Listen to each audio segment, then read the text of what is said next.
ജോബിൻ്റെ പുസ്തകത്തിൽ നിന്നുള്ള വായന 35-ാം അധ്യായം. ദൈവത്തിൻ്റെ ക്ഷമ.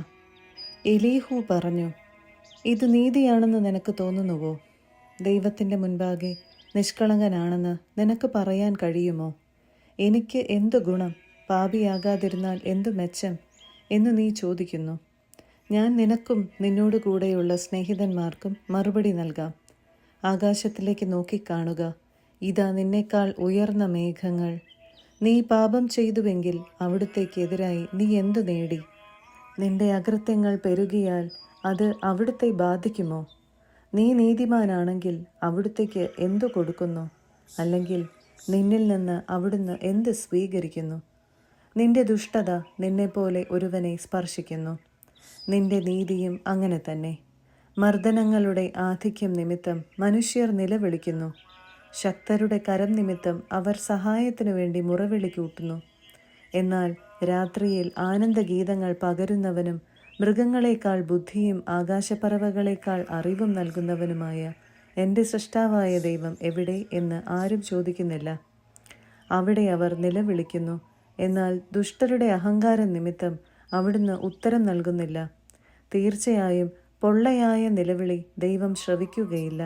സർവശക്തൻ അത് പരിഗണിക്കുകയുമില്ല. നീ അവിടുത്തെ കാണുന്നില്ലെന്നും നിന്റെ പരാതികൾ അവിടുത്തെ മുൻപിലാണെന്നും നീ അവിടുത്തെ കാത്തിരിക്കുകയാണെന്നും പറയുമ്പോൾ ആ പരിഗണന കുറവായിരിക്കും. ഇപ്പോൾ അവിടുത്തെ കോപം ശിക്ഷ നൽകാത്തതുകൊണ്ടും അവിടുന്ന് പാപങ്ങൾ അധികം ശ്രദ്ധിക്കാത്തതുകൊണ്ടും ജോബ് പൊള്ളവാക്കുകൾ ഉതിർക്കുന്നു, അർത്ഥമില്ലാത്ത വാക്കുകൾ ചൊരിയുന്നു. 36-ാം അധ്യായം. സ്രഷ്ടാവിൻ്റെ നീതി. എലീഹു തുടർന്നു, എന്നോട് അല്പം ക്ഷമിക്കുക, ഞാൻ വ്യക്തമാക്കാം. ദൈവത്തിനു വേണ്ടി എനിക്ക് ഇനിയും പറയാനുണ്ട്. എൻ്റെ വാദത്തിന് വിശാലമായ അടിസ്ഥാനമുണ്ട്. എൻ്റെ സൃഷ്ടാവിൻ്റെ നീതി ഞാൻ സമർത്ഥിക്കും. എൻ്റെ വാക്ക് വ്യാജമല്ല. ജ്ഞാനത്തിൽ തികഞ്ഞവൻ നിന്റെ മുൻപിൽ നിൽക്കുന്നു. ദൈവം ശക്തനാണ്, അവിടുന്ന് ആരെയും വെറുക്കുന്നില്ല. ശക്തിയിലും ജ്ഞാനത്തിലും അവിടുന്ന് പ്രഗത്ഭൻ തന്നെ. ദുഷ്ടനെ അവിടുന്ന് വകവരുത്തുന്നു, ദുഃഖിതരുടെ അവകാശം സംരക്ഷിക്കുകയും ചെയ്യുന്നു. അവിടുന്ന് നീതിമാന്മാരിൽ നിന്ന് തൻ്റെ കടാക്ഷം പിൻവലിക്കുന്നില്ല. അവരെ രാജാക്കന്മാരോട് കൂടെ എന്നേക്കും സിംഹാസനത്തിലിരുത്തുന്നു. അവർക്ക് മഹത്വം നൽകുന്നു. അവർ ചങ്ങലകളാൽ ബന്ധിക്കപ്പെടുകയും പീഡാപാശങ്ങളിൽ കുടുങ്ങുകയും ചെയ്യുമ്പോൾ അവിടുന്ന് അവരുടെ പ്രവൃത്തികളും അഹങ്കാരം നിമിത്തമുണ്ടായ പാപങ്ങളും അവർക്ക് വെളിപ്പെടുത്തുന്നു. അവിടുന്ന് പ്രബോധനത്തിന് അവരുടെ ചെവി തുറക്കുകയും അകൃത്യങ്ങളിൽ നിന്ന് പിന്തിരിയാൻ അവരോട് കൽപ്പിക്കുകയും ചെയ്യുന്നു. അവർ അത് ശ്രവിക്കുകയും അവിടുത്തെ ശുശ്രൂഷിക്കുകയും ചെയ്താൽ അവരുടെ ദിനങ്ങൾ ഐശ്വര്യത്തിലും വത്സരങ്ങൾ ആനന്ദത്തിലും പൂർത്തിയാകും. എന്നാൽ ശ്രവിക്കുന്നില്ലെങ്കിൽ അവർ വാളാൽ നശിക്കുകയും ഓർക്കാപ്പുറത്ത് മരിക്കുകയും ചെയ്യും. അധർമ്മികളിൽ നിന്ന് കോപം ഒഴിയുന്നില്ല. അവിടുന്ന് ബന്ധിക്കുമ്പോൾ അവർ സഹായത്തിന് വേണ്ടി നിലവിളിക്കുന്നില്ല. അവർ യൗവനത്തിൽ തന്നെ മരിക്കുകയും അവരുടെ ജീവിതം അപമാനത്തിൽ കലാശിക്കുകയും ചെയ്യുന്നു. പീഡിതരെ അവരുടെ പീഡകൾ കൊണ്ട് തന്നെ അവിടുന്ന് രക്ഷിക്കുകയും ദുരിതം കൊണ്ട് അവരുടെ ചെവി തുറക്കുകയും ചെയ്യുന്നു. നിന്നെയും അവിടുന്ന് കഷ്ടതകളിലൂടെ ഞെരുക്കമില്ലാത്ത വിശാല സ്ഥലത്തേക്ക് ആകർഷിച്ചു. നിന്റെ മേശമേൽ ഒരുക്കിയിരുന്നത് കൊഴുപ്പുള്ള പദാർത്ഥങ്ങളാണ്. എന്നാൽ നിന്നിൽ ദുഷ്ടരുടെ ന്യായവിധി നിറഞ്ഞിരിക്കുന്നു. വിധിയും നീതിയും നിന്നെ പിടികൂടും. കോപം നിന്നെ പരിഹാസത്തിലേക്ക് തിരിക്കാതിരിക്കാൻ നീ സൂക്ഷിച്ചുകൊള്ളുക. മോചനദ്രവ്യത്തിൻ്റെ വലുപ്പവും നിന്നെ വ്യതിചലിപ്പിക്കാതിരിക്കട്ടെ. കഷ്ടതയിൽ അകപ്പെടാതിരിക്കാൻ നിന്റെ നിലവിളിയോ നിന്റെ കരുത്തോ ഉതകുമോ? ജനതകൾ തങ്ങളുടെ സ്ഥാനങ്ങളിൽ നിന്ന് വിച്ഛേദിക്കപ്പെടുന്ന രാത്രികൾ വരാൻ നീ കാക്ഷിക്കരുത്. അകൃത്യങ്ങളിലേക്ക് തിരിയാതിരിക്കാൻ നീ സൂക്ഷിച്ചുകൊള്ളുക. കാരണം പീഡനങ്ങളെക്കാൾ ഇതാണല്ലോ നീ തിരഞ്ഞെടുത്തിരിക്കുന്നത്. ദൈവത്തിൻ്റെ ശക്തി എത്ര മഹത്താണ്! അവിടുത്തേക്ക് തുല്യനായ ഗുരു ആരുണ്ട്? അവിടുത്തേക്ക് മാർഗനിർദ്ദേശം നൽകിയവൻ ആരുണ്ട്? അല്ലെങ്കിൽ നീ ചെയ്തത് തെറ്റാണ് എന്ന് അവിടുത്തോട് പറയാൻ ആർക്കു കഴിയും? മനുഷ്യർ പാടി പ്രകീർത്തിച്ചിട്ടുള്ള അവിടുത്തെ പ്രവൃത്തികളെ സ്തുതിക്കാൻ മറക്കരുത്. എല്ലാവരും അത് നോക്കി നിന്നിട്ടുണ്ട്. ദൂരെ നിന്ന് കാണാനേ മനുഷ്യന് കഴിയൂ. നമുക്ക് ഗ്രഹിക്കാനാവാത്ത വിധം ദൈവം മഹോന്നതനാണ്. അവിടുത്തെ വത്സരങ്ങൾ തിട്ടപ്പെടുത്താനാവില്ല. അവിടുന്ന് നീർത്തുള്ളി വലിച്ചെടുക്കുന്നു, അവിടുന്ന് മൂടൽ മഞ്ഞിൽ നിന്ന് മഴ പൊഴിക്കുന്നു. ആകാശം അത് വർഷിക്കുകയും മനുഷ്യൻ്റെ മേൽ സമൃദ്ധമായി ചൊരിയുകയും ചെയ്യുന്നു. മേഘങ്ങൾ പരക്കുന്നതും അവിടുത്തെ വിധാനത്തിൽ നിന്ന് ഇടിമുഴങ്ങുന്നതും എങ്ങനെയെന്ന് ആർക്കു ഗ്രഹിക്കാനാവും? അവിടുന്ന് ചുറ്റും മിന്നലുകളെ ചിതറിച്ച് സമുദ്രമൂലങ്ങളെ മറയ്ക്കുന്നു. ഇവ വഴി അവിടുന്ന് ജനതകളെ വിധിക്കുകയും സമൃദ്ധമായി ആഹാരം നൽകുകയും ചെയ്യുന്നു. അവിടുന്ന് മിന്നലുകൾ കൊണ്ട് തൻ്റെ കൈകൾ മറയ്ക്കുന്നു. ലക്ഷ്യത്തിൽ തറയ്ക്കാൻ അതിനെ നിയോഗിക്കുകയും ചെയ്യുന്നു. അകൃത്യങ്ങൾക്കെതിരെ രോഷം പൂണ്ട് അസഹിഷ്ണുവായവനെക്കുറിച്ച് ഇടിനാദം വിളംബരം ചെയ്യുന്നു. 37-ാം അധ്യായം. പ്രപഞ്ചം ദൈവശക്തിയെ പ്രഘോഷിക്കുന്നു. ഇത് എൻ്റെ ഹൃദയത്തെ വിറകൊള്ളിക്കുന്നു. സ്വസ്ഥാനത്ത് നിന്ന് അത് ഇളകിപ്പോകുന്നു. അവിടുത്തെ ശബ്ദത്തിൻ്റെ മുഴക്കവും അവിടുത്തെ വായിൽ നിന്ന് പുറപ്പെടുന്ന ഗർജനവും ശ്രദ്ധിച്ചു കേൾക്കുവിൻ.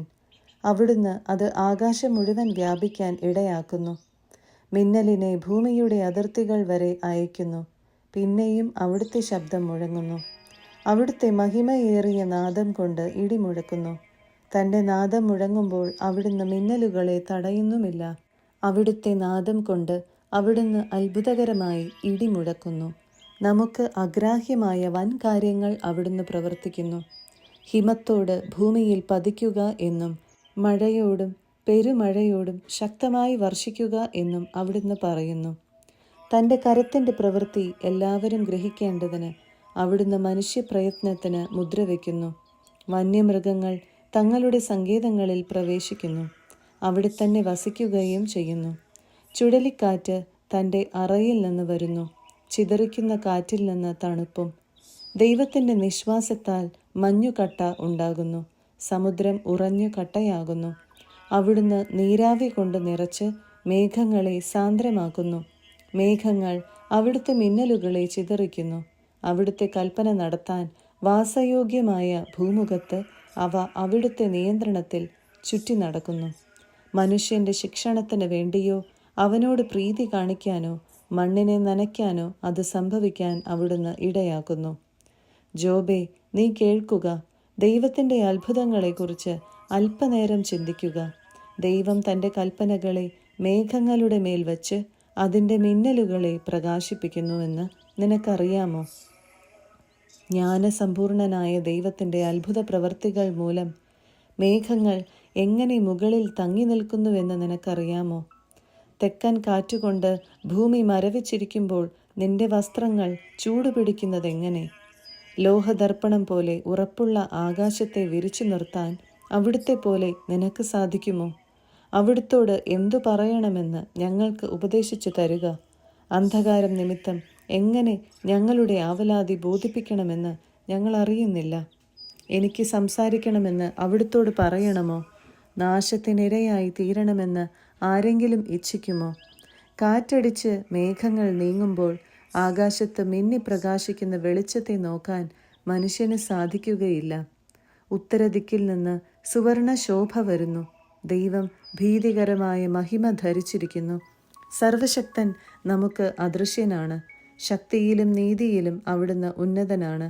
അവിടുന്ന് ഉദാരമായ നീതി നിർവഹണത്തിന് ഭംഗം വരുത്തുന്നില്ല. ആകയാൽ മനുഷ്യൻ അവിടുത്തെ ഭയപ്പെടുന്നു. ജ്ഞാനികളെന്ന് ഭാവിക്കുന്നവരെ അവിടുന്ന് ഗണിക്കുന്നില്ല. 38-ാം അധ്യായം. ദൈവം സംസാരിക്കുന്നു. അപ്പോൾ കർത്താവ് ചുഴലിക്കാറ്റിൽ നിന്ന് ജോബിന് ഉത്തരം നൽകി. അറിവില്ലാത്ത വാക്കുകളാൽ ഉപദേശത്തെ ഇരുളാക്കുന്ന ഇവൻ ആരാണ്?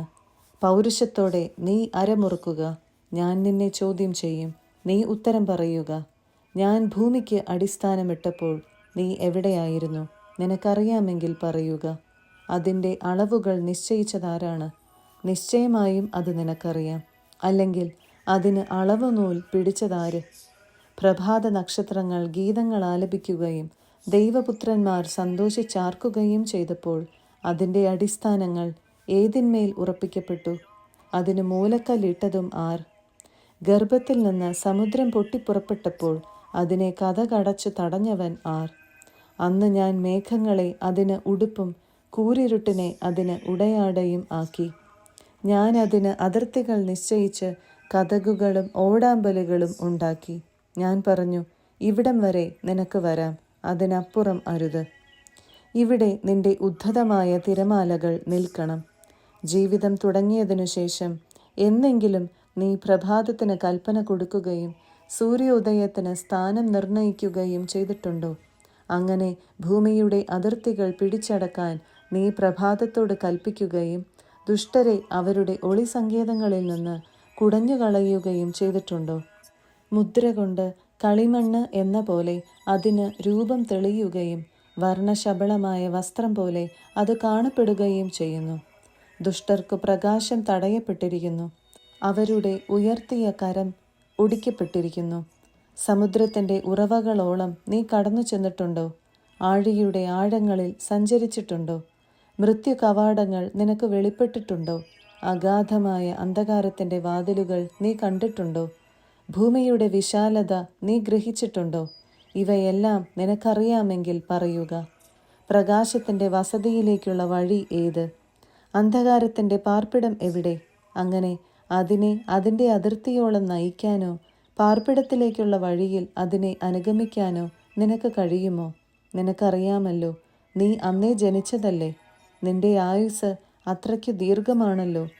പീഡനത്തിൻ്റെയും യുദ്ധത്തിൻ്റെയും നാളുകളിലേക്ക് വേണ്ടി ഞാൻ കരുതി വച്ചിരിക്കുന്ന ഹിമത്തിൻ്റെ ഭണ്ഡാരത്തിലേക്ക് നീ ചെന്നിട്ടുണ്ടോ? കന്മഴയുടെ കലവറ നീ കണ്ടിട്ടുണ്ടോ? ഭൂമിയിൽ പ്രസരിക്കുന്ന പ്രകാശത്തിൻ്റെ ഉറവിടത്തിലേക്കും ഭൂമിയിൽ വ്യാപിക്കുന്ന കിഴക്കൻ കാറ്റിൻ്റെ പ്രഭവ കേന്ദ്രത്തിലേക്കുമുള്ള വഴിയേത്? വിജനമായ മരുഭൂമിയിൽ മഴ പെയ്യിച്ച് ഉണങ്ങി വരണ്ട ഭൂമിയുടെ ദാഹം ശമിപ്പിച്ച് അവിടെ പുല്ല് മുളപ്പിക്കുന്നതിന് മഴയുടെ ചാലുകൾ കീറിയതും ഇടിമിന്നലിൻ്റെ പാത ഒരുക്കിയതും ആര്? മഴയ്ക്കൊരു ജനയിതാവുണ്ടോ? മഞ്ഞുതുള്ളികളെ ജനിപ്പിച്ചതാർ? ആരുടെ ഉദരത്തിൽ നിന്ന് മഞ്ഞുകട്ട പുറപ്പെടുന്നു? ആകാശത്തിലെ നീഹാരത്തെ ആര് പ്രസവിക്കുന്നു? ജലം പാറ പോലെ ഉറച്ചു പോകുന്നു. ആഴിയുടെ മുഖം കട്ടിയാകുന്നു. കാർത്തികയുടെ ചങ്ങല നിനക്ക് ബന്ധിക്കാമോ? മകയിരത്തിൻ്റെ ബന്ധനങ്ങൾ നിനക്കടിക്കാമോ? നിനക്ക് രാശിചക്രത്തെ യഥാകാലം നയിക്കാമോ? സപ്തർഷി രാശിയെയും മക്കളെയും നിനക്ക് നയിക്കാമോ? ആകാശത്തെ നിയന്ത്രിക്കുന്ന ചട്ടങ്ങൾ നിനക്കറിയാമോ? നിനക്കത് ഭൂമിയിൽ പ്രയോഗിക്കാമോ? നീ വെള്ളത്തിൽ കുതിരുന്നതുവരെ മഴ പെയ്യാൻ നിനക്ക് മേഘങ്ങളോട് ആജ്ഞാപിക്കാമോ? ഇതാ ഞങ്ങൾ എന്നു പറഞ്ഞ് പുറപ്പെടാൻ തക്കവണ്ണം മിന്നലുകളോട് നിനക്ക് കൽപ്പിക്കാമോ? ഈബീസിന് ജ്ഞാനവും പൂവൻ കോഴിക്ക് മുൻകൂട്ടി കാണാൻ കഴിവും കൊടുത്തത് ആരാണ്? പൊടി കട്ട പിടിക്കാനും കട്ട ഒന്നോടൊന്ന് പറ്റിച്ചേരാനും ഇടയാകുമാറ് ആകാശത്തിലെ ജലസംഭരണികളെ ചെരിക്കാൻ ആർക്കു കഴിയും? ജ്ഞാനത്താൽ മേഘങ്ങളെ എണ്ണാൻ ആർക്കു കഴിയും? സിംഹങ്ങൾ ഗുഹകളിൽ പതുങ്ങിക്കിടക്കുമ്പോഴും ഗഹ്വരങ്ങളിൽ പതിയിരിക്കുമ്പോഴും നീ അതിന് ഇരയെ വേട്ടയാടി കൊടുക്കുമോ? സിംഹക്കുട്ടികളുടെ വിശപ്പടക്കുമോ? കുഞ്ഞുങ്ങൾ തീറ്റ കിട്ടാതെ ദൈവത്തോട് നിലവിളിക്കുമ്പോൾ തീറ്റയ്ക്ക് വേണ്ടി പറന്നലയുന്ന കാക്കയ്ക്ക് തീറ്റ എത്തിച്ചു കൊടുക്കുന്നത് ആര്?